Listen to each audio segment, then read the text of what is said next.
함께하며 여러분의 내일을 응원합니다. 성공을 부르는 좋은 습관, 성공예감 이대호입니다.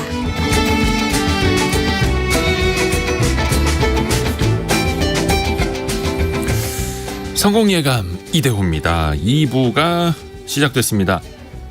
경제상식 퀴즈 정답은 최저임금이었죠. 최저임금. 자, 오늘부터 그 논의의 첫 발을 떼게 되는데요. 진통이 없을 수는 없을 겁니다. 하지만 사회적 합의를 잘 찾아가 봐야 될 텐데 많은 분들이 이런 뭐라 해야 될까? 좀 공감을 해 주시는 것 같습니다. 이원직 님의 말씀과도 많이 일맥상통하는데요.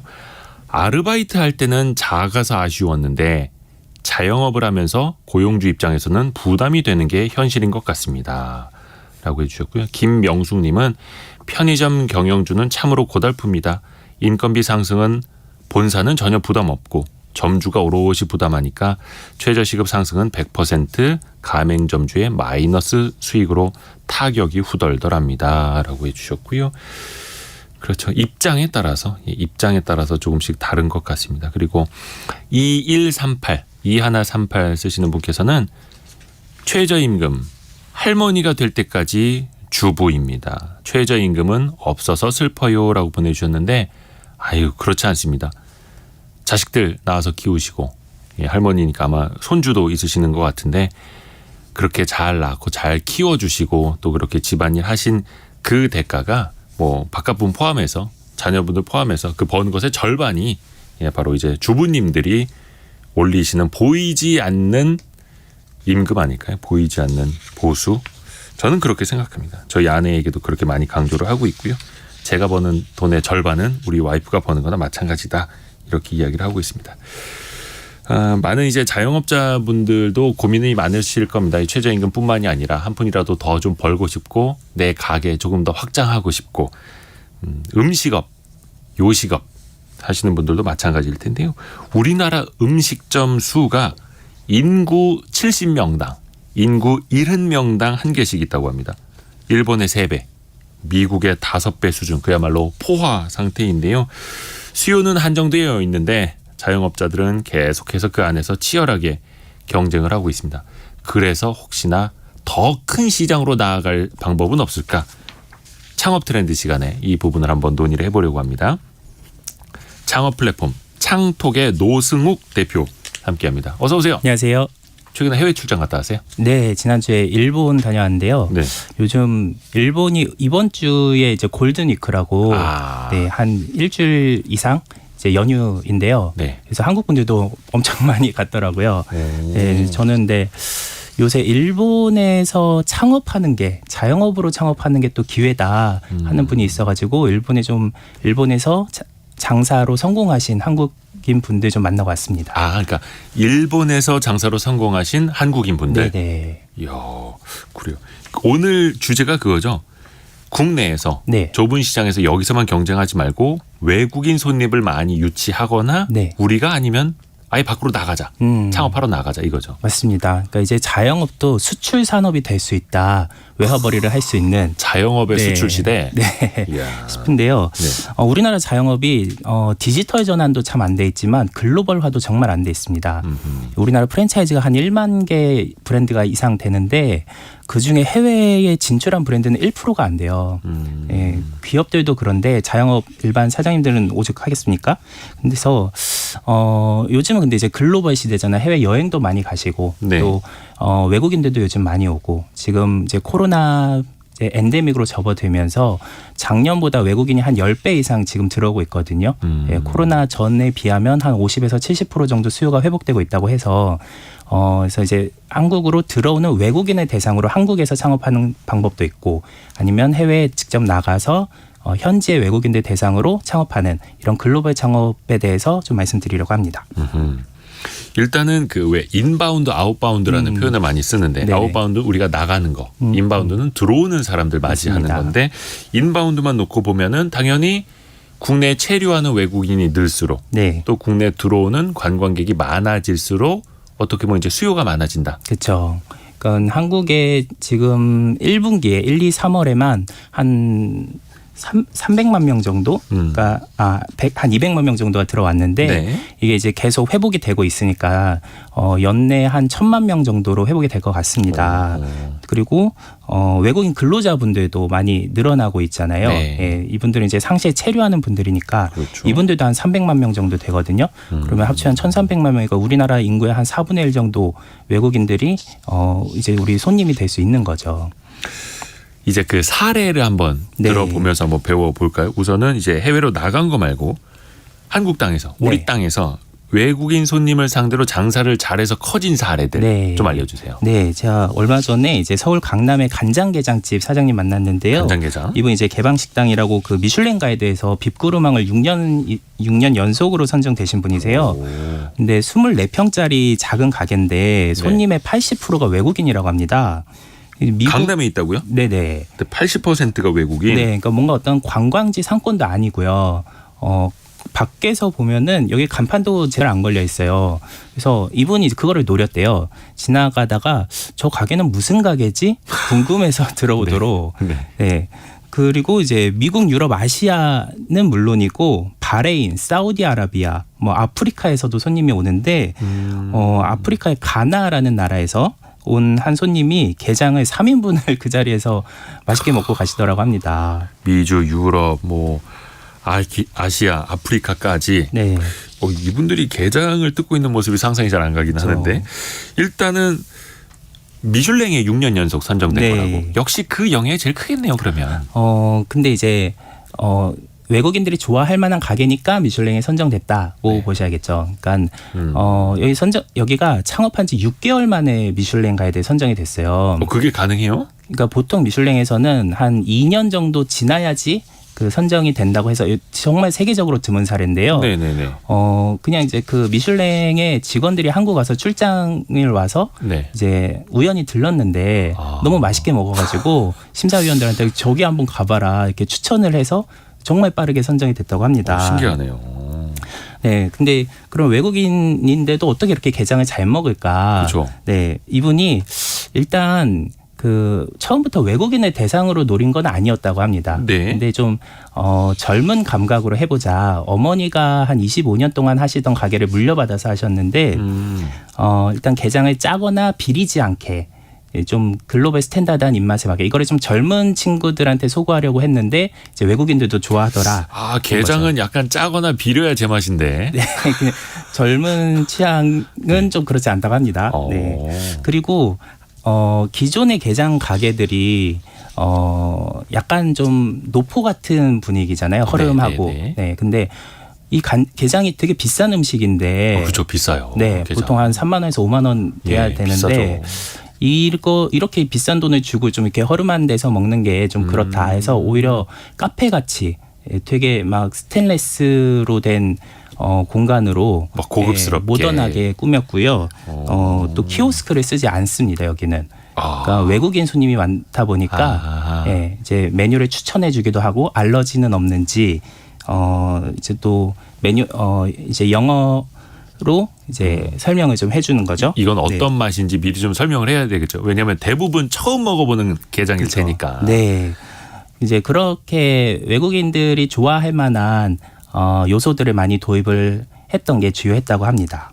근데 처음부터 외국인을 타겟 삼은 건 아닌데 네. 결국엔 손님의 80%가 외국인이 된 네.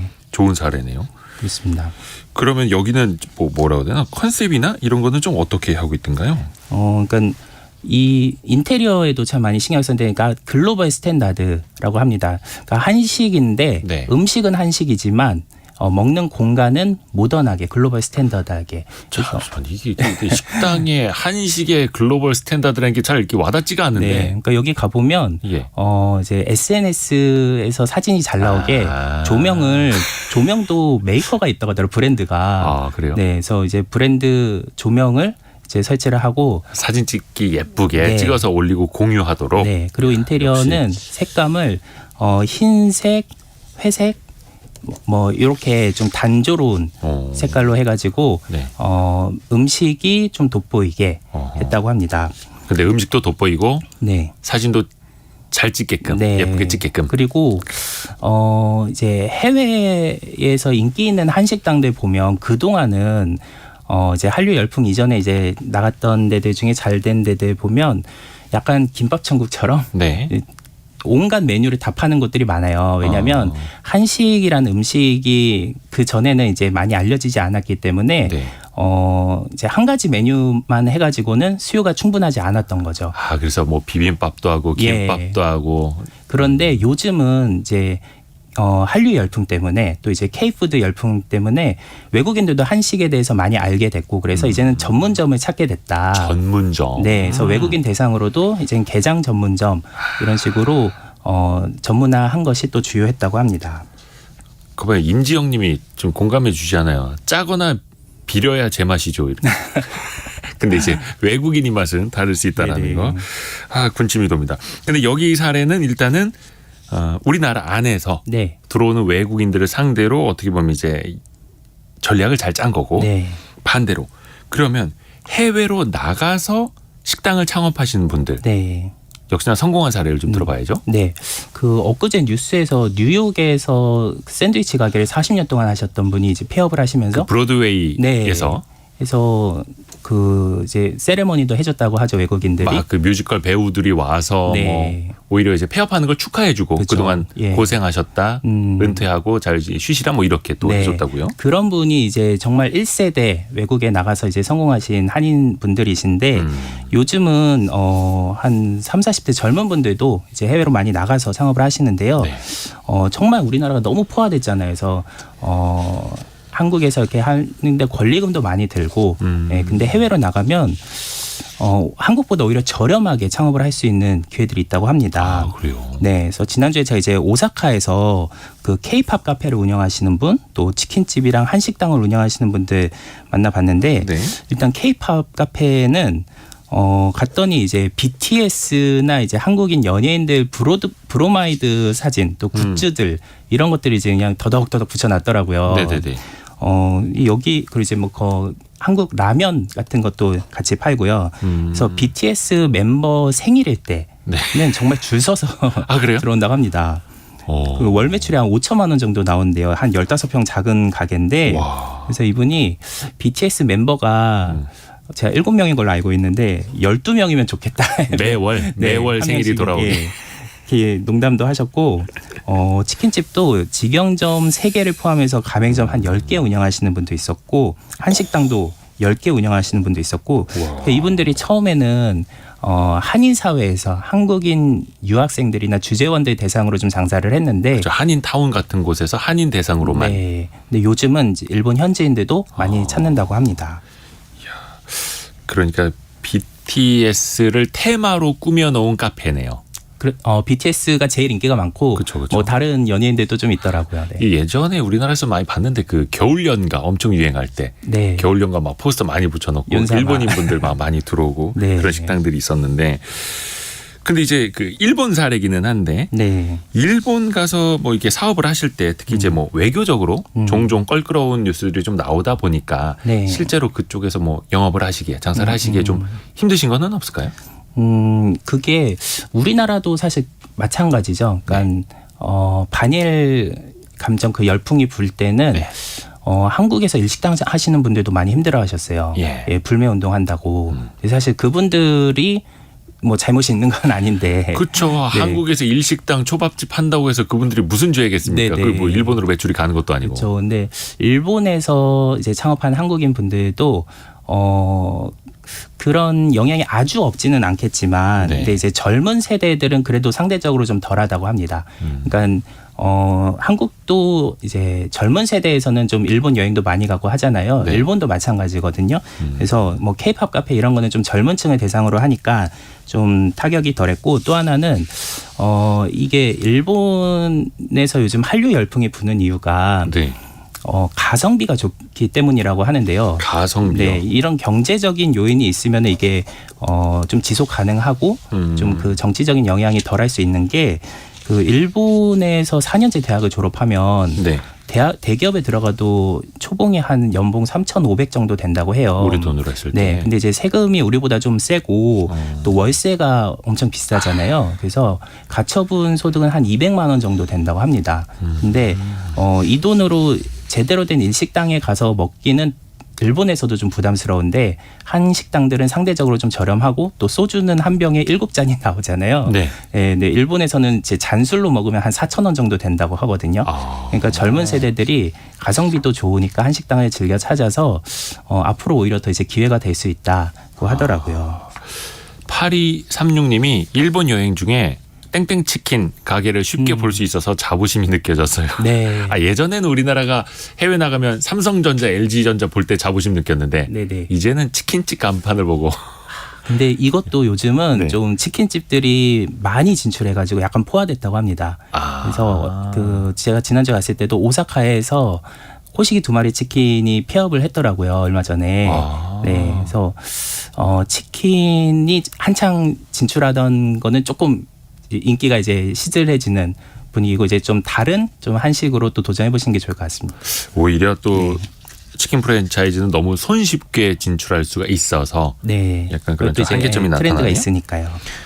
일본에서 창업할 때 뭐 규제라든지 네. 그런 건 좀 어떻습니까? 일본도 좀 외국인한테 상대적으로 배타적인 나라였거든요, 네. 그동안. 그래서 일본에서 창업하려고 하면은 법인 설립하는 거에 정말 까다로웠다고 해요. 적어도 이제 일본인 사내 이사가 한 명은 끼어 있어야 예, 창업을 할 수 있었다고 하는데 이거는 사실 뭐 동남아도 마찬가지고 중국도 마찬가지고 이제 외국인 창업하기 쉽지는 않은데 네. 근데 요즘 이제 일본이 바뀌고 있는 게 인구가 감소하고 있잖아요. 네. 그러니까 경제를 살리기 위해서 외국인에 대한 문호를 조금씩 개방을 하고 있습니다. 그래서 꼭 사내이사가 없어도 창업을 할 수가 있고 이제 인테리어 이제 얼마 이상 창업해야 된다 이런 것들이 있거든요. 근데 인테리어 투자한 금액도 좀 창업 비용으로 인정을 해주고 하면서 이제 조금씩 이제 열리고 있고 또 하나는 일본이 보증금이나 권리금이 없더라고요. 네. 그래서 창업 비용이 오히려 한국보다 어쩌면 한 절반 정도로 창업을 할 수 있더라고요. 그래서 어떻게 보면 이제 이걸 찾는 사람들도 가성비를 느끼는데 네네. 창업을 하시는 분들도 가성비를 느낄 수 있는. 네. 근데 일본에는 보증금이나 권리금이 없어요? 네, 이게 일본이 그 건물을 관리하는 게 이제 우리나라는 건물주들이 직접 이제 세입자하고 상대를 하잖아요. 네. 근데 일본은 건물을 관리를 대행해 주는 업체들이 있다고 합니다. 네. 그래서 이제 공실이거나 이렇게 좀 세입자를 찾는 가게들을 보면 전화번호가 적혀 있어요. 네. 예, 그거를 담당하는 업체 연락처거든요. 네. 그러니까 이제 건물주랑 직접 대면하지 않고 그 좀 기업화돼 있다 그쵸. 보니까 그래서 이 권리금이 형성돼 있지 않고 그냥 이제 레이킨이라고 이제 그 건물주한테 한 달치 월세 정도 주는 사례금이 있고 또 시키킨이라고 한 2달치 월세 주는 뭐 요 정도만 내면 한 3개월치 월세만 내면 보증금 권리금 없이 창업을 할 수 있다고 합니다. 그리고 이제 도톤보리 상권 이제 한국인분들도 많이 가시잖아요.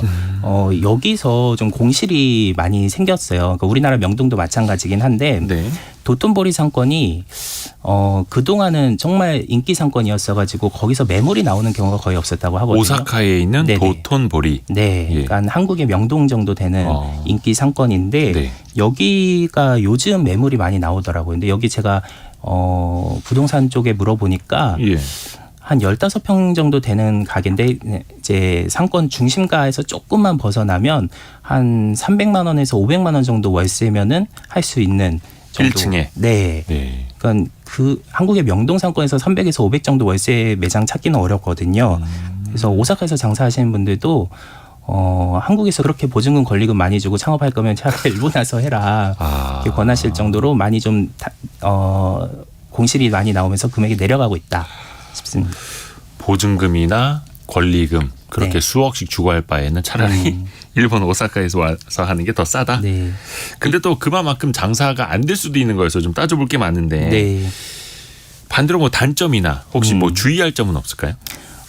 일단 인건비가 그 인건 우리나라보다는 좀 비싼데요. 네. 예, 일단 최저임금만 보면은 일본은 그 지역별로 최저임금이 다르거든요. 네. 그래서 도쿄 같은 경우는 한 1,500원 정도 되고 오키나와 같은 데는 2,000원 정도 저렴한다 8,500원 정도 되고 해서 평균적으로 한 9,500원 정도 되는데 네.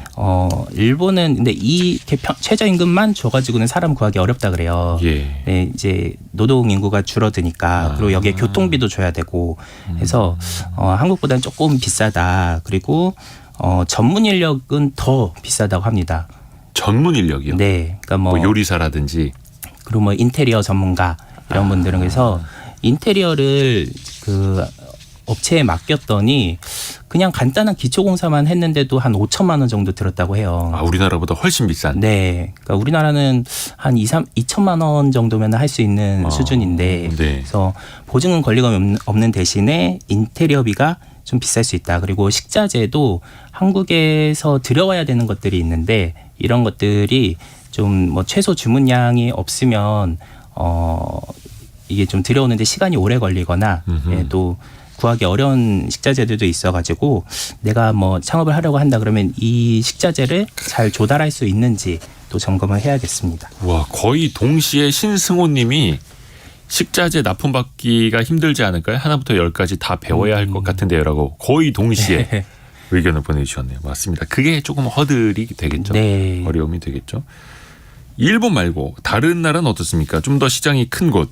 미국은 어떨까요? 미국. 네, 미국은 LA 같은 한인타운은 뭐 워낙 이제 한식당들이 많이 진출을 해 있는데 네. 요즘은 그 한식이 인기가 많아지면서 네. 이제 그 외 지역에서도 이제 한식당들이 생겨나고 있습니다. 그 유타주에서 제가 한식당 운영하는 분 만나봤는데 이분이 이제 한국에서 장사하시다가 미국으로 넘어가서 식당을 하시는데 정말 외국인들이 거의 손님의 80% 될 정도로 그러니까 그동안은 한식당의 손님은 한국인 분들이 많았거든요. 네. 근데 이제는 이제 외국인들도 오고 있다. 김치찌개도 정말 잘 먹더라고요. 그러니까 뭐 국내도 그렇고 해외 나가서도 그렇고 더 이상 한인을 상대로만 하는 장사의 시대가 아니다. 네. 그게 이제 정말 한류 열풍 덕분인데 그렇죠. 제가 네네치킨 사장님 인터뷰하면서 이분이 BTS한테 절하고 싶다 할 정도로 덕분에 너무 해외에서 좋은 반응을 얻고 있다. 그래서 2020년대가 이제 앞으로 기회다라고 얘기하시더라고요. 근데 물론 그 나라별로 규제나 이런 게 다르니까 미국은 이 소방이나 뭐 보험 이런 것들이 정말 규제가 까다로운 게 소송의 나라잖아요. 그러네요. 그러니까 뭐 손님이 뭐 음식 먹다가 잘못되면 그 정말 천문학적인 금액을 배상해줘야 될 수 있거든요. 그래서 보험료도 정말 비싸고, 네. 또 인테리어도 창업하기 전에 거의 뭐 이거는 등록제가 아니라 허가제다 할 정도로 꼼꼼하게 시설을 보거든요. 그래서 뭐 하나 잘못돼 있으면 다시 해가지고 그걸 또 금방 시정한다고 금방 또 오지 않고 일단 기다려 해서 한두 달 뒤에 오고. 소방정문 같은 것 때문에. 네. 그래서 한 2년 걸려서 고깃집 창업했다 하신 분도 있었어요. 그럼 그동안에는 영업을 못 하는 거고요. 네. 임대료만 내고 있고. 네. 그러니까 건물주도 하도 상황이 딱하다 해가지고 월세를 깎아줄 정도로 이렇게 기본 몇 달은 걸린다 생각을 하셔야겠습니다. 규제 이런 게 쉽지가 않네요. 미국 쪽은. 미국이 특히 까다롭습니다. 소송도 많고 조심할 게 많이 있습니다. 네. 일본 갔다 왔고 미국 갔다 왔고. 동남아시아 지역은 어떻습니까? 여기도 뭐 K-팝이라든지 네. 한류가 굉장히 좀 정말 뜨겁죠. 뜨거운 곳이잖아요. 네. 그래서 지금 떡볶이 뷔페는 뭐 줄 서서 먹는 1시간 정도? 떡볶이 이런 정도. 뷔페가 있어요? 네. 이게 태국이 네. 이제 동남아의 맹주 국가잖아요. 네. 그래서 요즘 태국으로 진출하려는 분들도 있는데 예. 그래서 이제 태국에서 이제 바베큐 뷔페를 10년간 하신 분 만나봤는데 네. 태국은 이제 중국 남방 지역의 영향을 받아서 좀 이렇게 푸짐하게 차려 먹는 거를 좋아한다고 해요. 그런데 돈이 없잖아요. 네. 비싸잖아요. 비싸니까. 예, 그래서 이제 뷔페가 많이 발달했다고 합니다.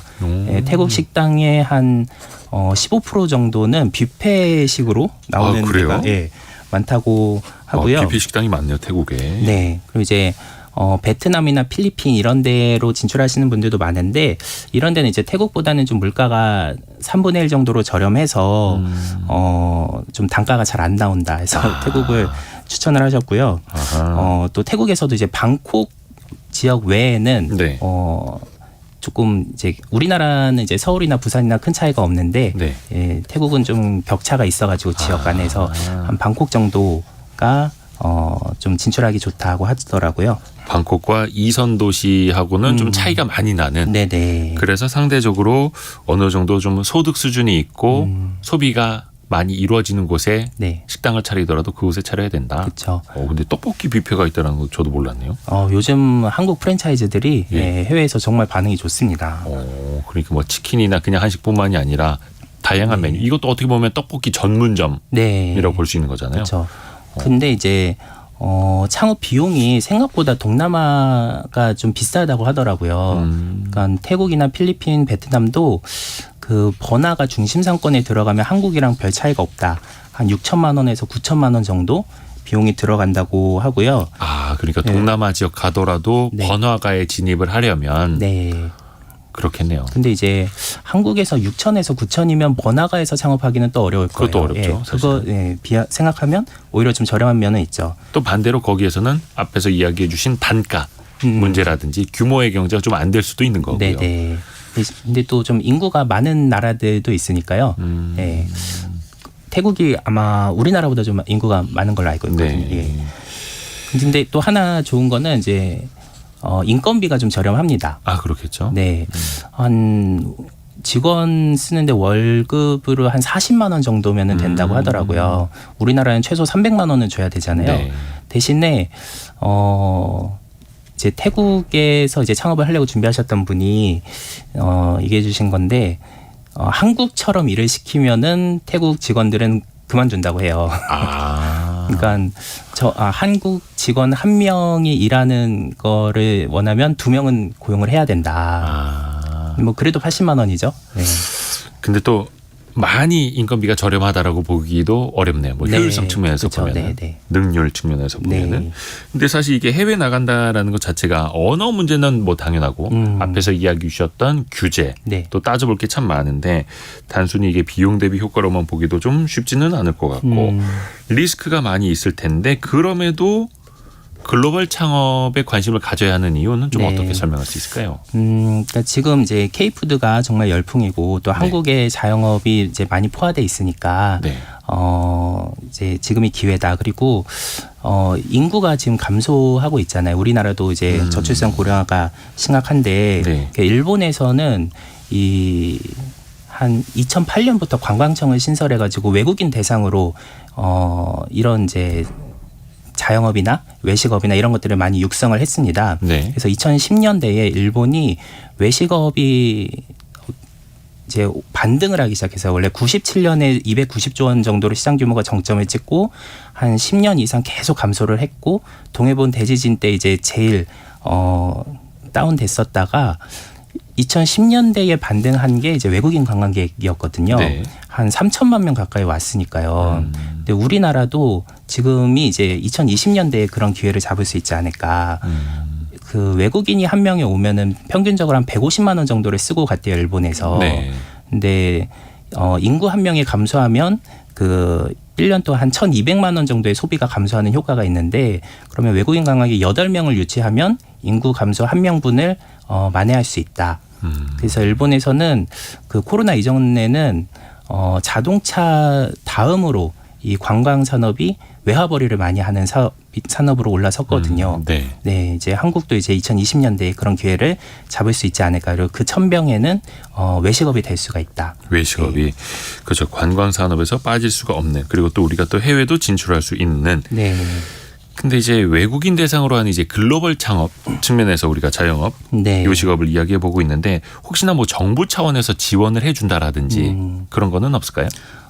네, 이제 관광청을 우리나라도 이번 정부에서 신설을 하겠다라고 이제 공약을 걸었더라고요. 윤석열 대통령이. 네. 그동안은 이제 문화관광체육부의 한 국으로 있었는데 그래서 좀 관광 산업에 대한 이제 드라이브를 많이 걸면 좋을 것 같고 또 이제 일본이 이제 비자 발급을 많이 완화를 했거든요. 그래서 네. 동남아에서 많이 그 여행객들이 증가를 했는데 그런 것들도 좀 늘리고 이제 시내 면세점도 많이 늘리고 이런 것들이 좀 도움이 될 것 같습니다. 관광청 신설을 해서 들어오는 사람들에게도 조금 더 뭔가 효율적으로 소개를 해주고 그렇죠. 네. 나중에 이제 창업도 같이 좀 지원을 할 수가 있는. 네. 근데 이 방송을 듣고 물론 이제 어렵겠다라는 분들도 계시겠지만 실질적으로 한번 배워볼까 싶은 분들이 많을 수도 있겠어요. 네. 글로벌 창업에 관심이 생기면 뭐부터 좀 준비를 해야 되겠습니까? 이게 언어는 당연할 테고. 네네. 근데 언어 장벽도 예. 처음에는 뭐 그 태국에서 진출하신 분도 바디랭귀지로 하셨다고 해요. 그러니까 음식은 사실 만국 공통어잖아요. 아하. 예. 그래서 나중에는 이제 좀 배워서 했는데 일단은 뭐 한국이나 외국이나 일단 뭐 음식이 맛있으면 다 되는 것 같고요. 이제 한국에서 창업할 때랑 똑같은 게 네. 그 현지에서 먼저 창업을 해본 분을 만나서 얘기를 들어보는 게 제일 좋을 것 같아요. 현지에서 먼저 창업한 선배들. 네, 그러니까 저는 뉴욕에서 샌드위치 40년 하셨다 이제 은퇴하신다는 그 사장님을 저희 이제 창도 고수로 막 섭외하고 싶더라고요. 그러니까 네.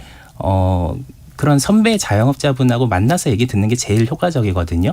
근데 한국에서 이제 외국 창업 이민을 도와준다 이렇게 브로커 역할을 하시는 분들이 있어요. 네네네. 그런 분한테 사기당했다는 분들이 정말 많거든요. 그러니까 아무래도 뭐 네. 이렇게 연줄도 없고 현지 잘 모르고 하니까 네. 중간에 소개해주는 사람들에게 의지를 하게 되는데. 네. 근데 그런 게 이제 발품을 팔지 않고 이제 쉽게 하려고 하니까 네. 이제 생기는 문제들이라서 현지에 가서 발품을 팔고 네트워크를 쌓아서 창업을 하는 게 제일 안전하고 제일 효과적일 것 같습니다. 아이템부터 고민하는 것도 사실은 현지에 맞아야 되잖아요. 그렇죠. 근데 요즘은 그게 이제 기회라고 하는 게 네. 한국에 대한 이해도가 되게 올라가고 있대요. 외국인들이. 예, 넷플릭스로 이제 계속 예, 한국 음식 먹는 거를 이제 보고 하니까 그래서 그냥 한국 거를 그대로 들고 가도 요즘은 통한다고 할 정도로 대신에 이제 뭐 규제나 뭐 이제 그 서비스나 이런 것들은 좀 현지화를 해야겠죠. 아하. 예전에는 뭔가 현지화 할 수 있는 아이템을 찾았다면 이제는 그냥 네. K푸드 그쵸. 들고 나가면 되는. 네. 그러니까 몇 년 전만 하더라도 별에서 온 그대였나요? 거기에서 이제 전지현 씨가 치맥 하는 거 보고 치맥 열풍이 막 중국에서도 동남아에서도 불었다고 하고 네. 이제는 뭐 BTS가 라면 먹는 거 보고도 그 관련된 라면 수출이 증가하기도 하고 네. 그 영향력이 장난이 아니네요. 그래서 제가 지난주에 이제 오사카 가서 예. 장사하시는 이제 한국인 여사장님한테 네.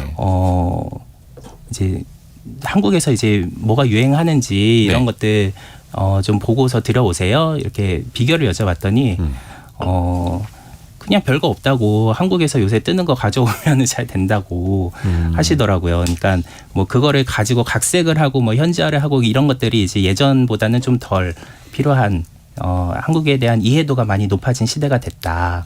그래서 잘 아이템만 잡으면은 오히려 한국보다 저렴하게 창업을 할 수 있는 것 같고, 근데 조금 주의할 점 중에 이제 사기꾼자를 만나지 않게 조심해야 되고, 네. 외로운 것도 되게 크다고 하더라고요. 네, 외국에서 혼자서 창업하는 게 네. 그래서 좀 네트워크를 좀 잘 쌓는 것도 필요할 것 같습니다.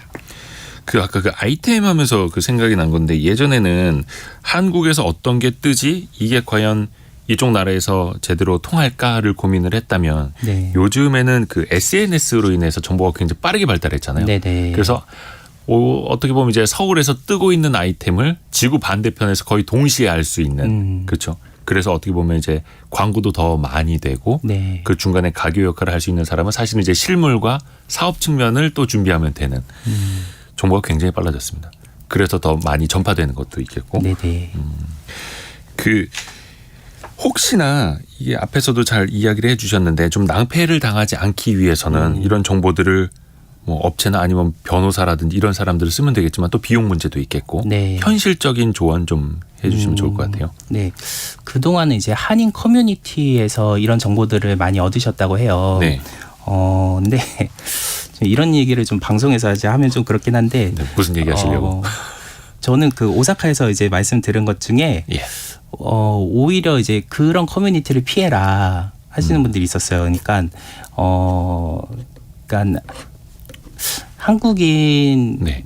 분들끼리 이제 해외에서 이렇게 만나는 거에 대해서 조금 이용하려는 분들이 좀 있다고 하더라고요. 네. 참 또 밖에서 나가면 한국 사람이 또 제일 무섭다. 약간 이런 얘기. 네. 그래서 이제 평소에 좀 이렇게 네트워크를 이제 한국에서 좀 이렇게 만들어 놓고서 나가시는 게 중요하지 않을까. 그러니까 좀 그러려면은 장기간에 좀 준비가 필요하겠죠.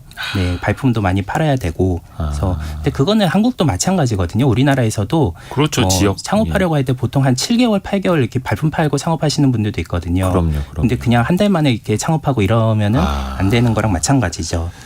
얼마나 본인이 준비가 되었는가. 네네. 특히 해외 창업하려면 더더욱이. 네. 그러니까 약간 그것도 괜찮겠네요. 그냥 이쪽에 시장이 괜찮다라고 해서 그때부터 알아보는 것보다는 평소에 본인이 여행도 자주 가고 좀 왕래도 있었던 지역을 좀 더 공부해 보면서 파악을 하는 것도 더 나을 수도 있겠고요. 그렇습니다. 네. 어느 날 갑자기 그냥 시작을 하는 게 아니라. 네네. 좋습니다. 오늘 창업 플랫폼 창톡의 노승욱 대표와 함께 저도 처음 들어보는 자영업으로 해외 진출하는 방법까지도 이야기를 들어봤습니다. 고맙습니다. 감사합니다. 라디오 정보센터 다녀오겠습니다. 지난달 소비자 물가가 3.7% 올라 1년 2개월 만에 3%대로 상승폭을 줄였습니다.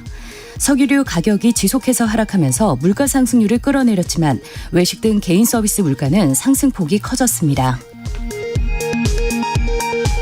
내년에 적용될 최저임금을 결정하기 위한 최저임금위원회 첫 전원회의가 한 차례 파행 끝에 오늘 오후 다시 열립니다. 건설 체감 경기가 지수 80선을 회복했습니다. 건설기업 경기실사지수가 80선을 회복한 것은 지난 2022년 5월 이후 11개월 만입니다. 소시에테 제네랄 증권발 폭락 사태 원인으로 지목된 차액 결제 거래 CFD를 하는 개인 전문 투자자가 2만 5천여 명에 이르는 것으로 나타났습니다. 2021년 기준 CFD 거래 규모는 70조 1천억 원으로 전년 대비 2.3배 늘었습니다. 지금까지 라디오 정보센터 조진주였습니다.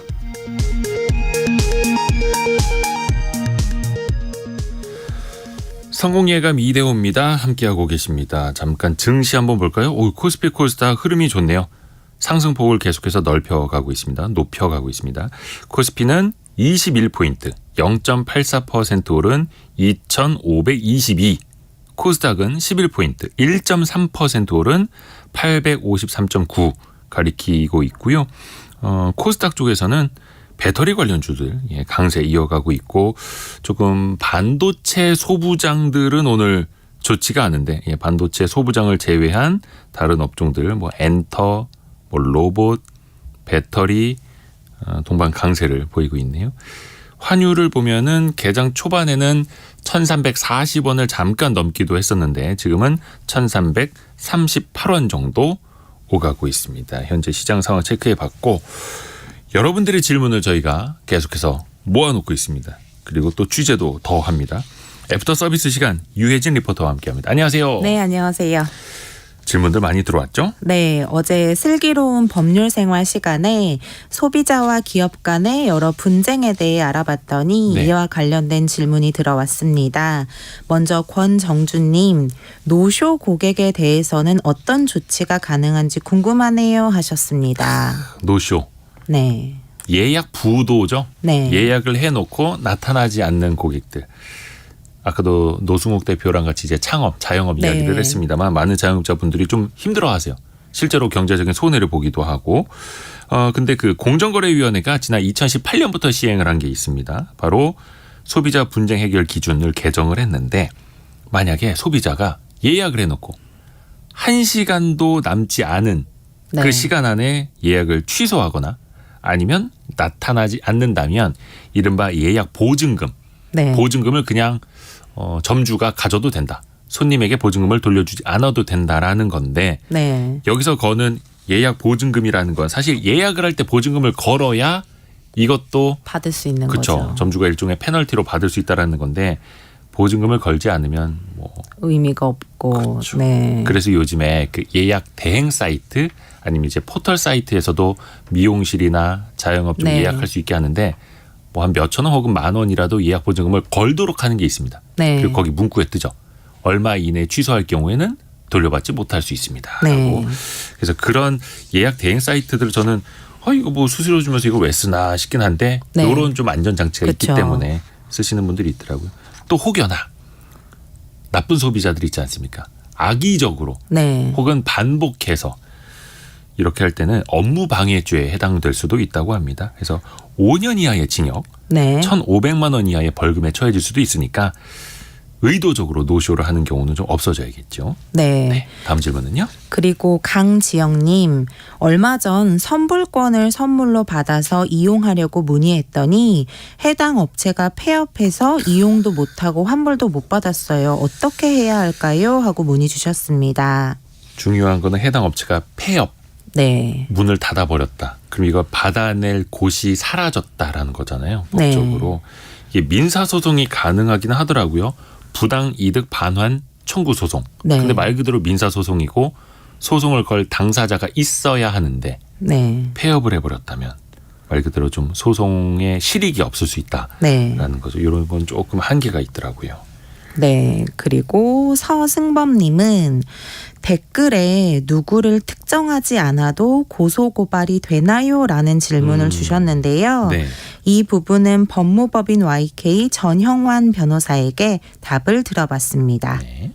보통 이제 사람의 성명을 명시해서 허위 사실을 적시해야만 하는 건 아니고요. 그 사람의 성명을 명시한 바 없는 적시행위도 그 표현 내용을 주의 사정과 종합 판단해서 그것이 어느 특정인을 지목하는 것인가를 알 수 있는 경우에는 그 특정인에 대한 명예훼손죄를 구성한다는 게 대법원 판례입니다.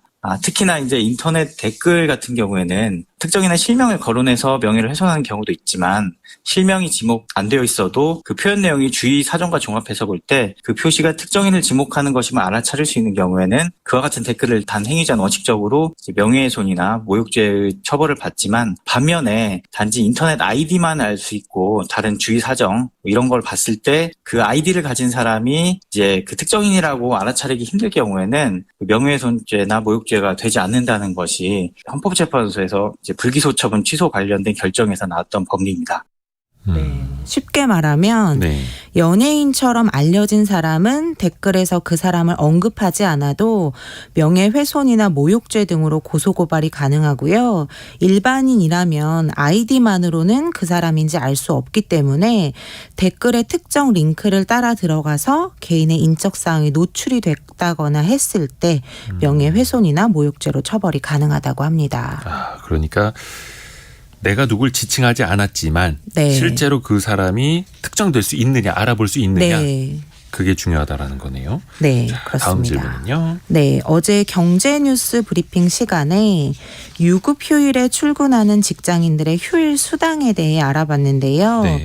2261님, 근로자의 날에 아르바이트를 할 경우 임금 1.5배를 적용받을 수 있는지 알고 싶습니다 하고 문자 주셨습니다. 요게 조금 헷갈리는데 그 월급제와 네. 시급 아니면 이렇게 아르바이트 하는 분들하고의 기준이 조금 다르더라고요. 그게 이제 네. 유급 휴일 수당 때문인데요.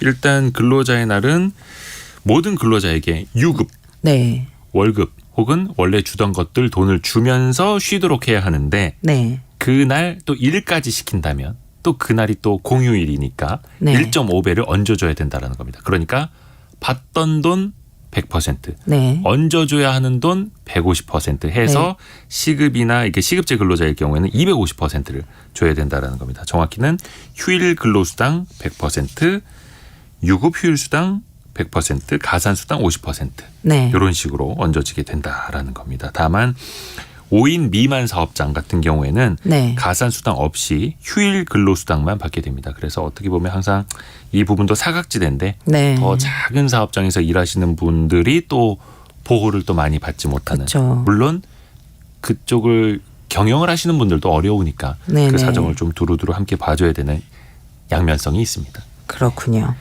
그 KAK100000님. 아유, 아이디가 엄청 어려우시네요. 어렵습니다. 그 우량주라고 알던 기업 네. 채권 위험성은 없을까요? 라는 질문을 주셨습니다. 아니, 당연히 있죠. 어디 위험성 없는 게 어디 있습니까? 당연히 있습니다. 그래서 채권, 기업 채권이라는 거 이제 회사채라고도 네. 하는 채권은 말 그대로 내가 돈을 빌려주는 거잖아요. 네. 그 기업에게 돈을 빌려주는 거니까 내가 누구한테 돈을 빌려줄 때 그 사람의 상태를 보는 것처럼 네. 기업의 신용 등급을 봐야죠. 회사채 같은 경우에는 신용 등급이 매겨지는데 보통 뭐 AA-급이면 우량하다. 네. 대기업이다라고 인식을 하고 트리플 B 그러니까 BBB 플러스 급이면은 그래도 우리가 투자할 만한 적격한 등급이다라고 보는데 만약에 뭐 더블 B라든지 네. 트리플 B 그 밑에 있는 등급은 투기 등급이라고 봅니다. 그래서 위험성이 상대적으로 위험성이 더 있는 거네요. 높아진다라고 보겠고 뭐 당연히 회사채니까 원금이 보장이 되지는 않죠. 네. 그래서 신용 등급을 잘 봐야 되는 거고 또 하나가 3개월 물인지 1년 물인지 3년 물인지를 잘 봐야 됩니다. 내가 즉 돈을 빌려주는 기간이죠. 네. 그러니까 3년 안에 망할 가능성과 1개월 안에 이 회사가 망할 가능성은 차원이 좀 다르겠죠. 네. 그러니까 기간이 짧을수록 금리가 낮아요. 아. 기간이 길수록 금리가 높아요. 왜냐하면 그 긴 기간 안에 망할 가능성은 짧은 기간 안에 망할 가능성보다 높지 않습니까? 네네. 그래서 그런 리스크 요인들이 하나 둘씩 덧대져 있다 보니까 신용 등급이 낮을수록 혹은 투자 기간이 길수록 금리가 높다. 네. 근데 반대로 금리가 높다라는 건 그만큼 위험하다는 뜻이다. 네. 계산을 해보시면 되겠습니다. 네. 그리고 어제 돈워리 투자백서 시간에 원달러 환율 상승 시 달러 투자법에 대해 알아봤는데요. 어제 원달러 환율이 1,341원 정도였고요. 이창영님, 지금은 달러가 강세이기 때문에 달러를 팔고 1,200원대일 때 다시 사라고 하는 것이죠? 하고 질문 아닙니다. 주셨습니다. 이렇게 해석하시면 안 돼요. 저희가 뭐 얼마에 어떻게 사실 이런 얘기를 하는 건 아니고요. 네. 그럴 저기도 없고요. 사실 환율, 외환 투자, 환율을 예측하는 게 세계에서 제일 힘든, 세상에서 제일 어려운 투자라고 보시면 됩니다. 그래서 이거는 신의 영역에 가깝다고 저 개인적으로는 생각을 하고요. 네. 지금은 또 달러 강세가 아니고 달러가 약세인 국면인데 네. 이제 유로화가 강세를 보이고 달러화가 약세죠. 근데 달러가 약세인데 거기에다가 원화는 더 약세여서 네. 지금 환율이 뭐 1,330원, 1,440원까지 오르고 그런 상황인 거죠. 근데 만약에 나중에 반대로 우리나라 지금 수출이 안 좋고 네. 뭐 경상수지 적자인데 수출이 회복이 되고 무역수지, 경상수지가 흑자로 돌아서면 네. 그때는 원화 약세가 끝나고 원화가 강세로 강세로 가지 않겠느냐 돌아서겠네요. 네. 이런 기대들이 일각에서는 있습니다. 그럼 그때 되면은 원화가 강세라면 달러는 약세가 되겠죠. 네. 그럼 내가 사둔 달러의 가치는 떨어지겠죠. 네. 이런 식으로 상대적으로 어떤 논리를 구성해 나가는 거를 좀 많이 배워두시면 더 좋을 것 같습니다. 아이고 시간이 다 됐네. 유혜진 리포터 고맙습니다. 감사합니다. 자, 성공예감 이대호입니다. 저는 이대호였고요. 내일 아침 9시 5분에도 어김없이 더 좋은 소식들 챙겨서 돌아오겠습니다. 성공예감은 오늘도 여러분을 응원합니다.